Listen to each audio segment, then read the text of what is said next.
हजारो भाविकांचे श्रद्धास्थान आहे विदर्भातील शेगावचे श्री संत गजानन महाराज. आणि याच सोबत शेगाव प्रसिद्ध आहे ते येथील खास कचोरीसाठी देखील. पण शेगावच्या या कचोरी बरोबरच विदर्भात प्रचलित आहेत ते शेगावचे डाळवडे. बनवायला अतिशय सोपे आणि चवीला अतिशय खमंग. विदर्भ विशेषमध्ये आज आपण बनवणार आहोत हेच शेगावचे डाळवडे.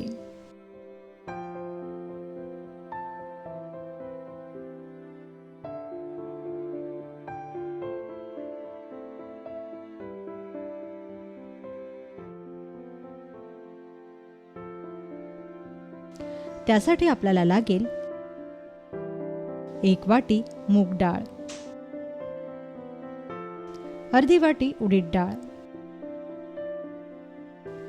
1 कांदा, 4 ते 5 हिरव्या मिरच्या, 1 चमचा जिरे, चिमूटभर हळद, 4 ते 5 लसणाच्या पाकळ्या, 4 ते 5 कढीपत्ते, ताजी कोथिंबीर, चवीपुरतं मीठ आणि तळणीसाठी तेल.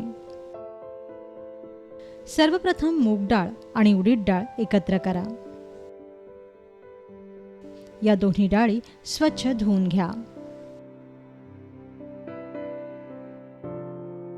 किमान 4 ते 5 तास ही डाळ भिजवत ठेवा.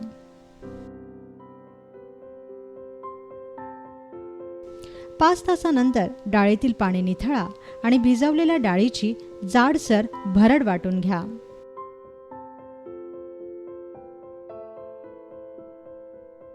वाटलेल्या डाळीची ही भरड एका भांड्यात काढून घ्या.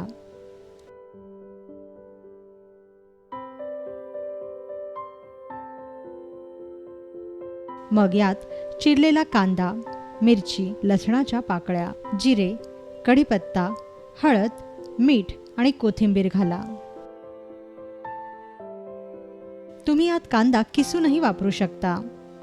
वड्यांचं हे मिश्रण आता छान एकजीव करा. या मिश्रणात पाणी अजिबात घालू नका. छान घट्टसर मिश्रणाचे तळहातावर अशा प्रकारे वडे थापटून घ्या. तापलेल्या तेलात हे वडे सोडा आणि खरपूस तळून घ्या.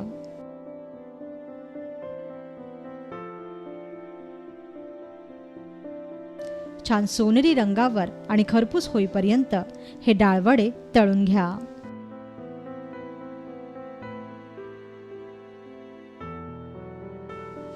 तयार झाले शेगावचे डाळवडे.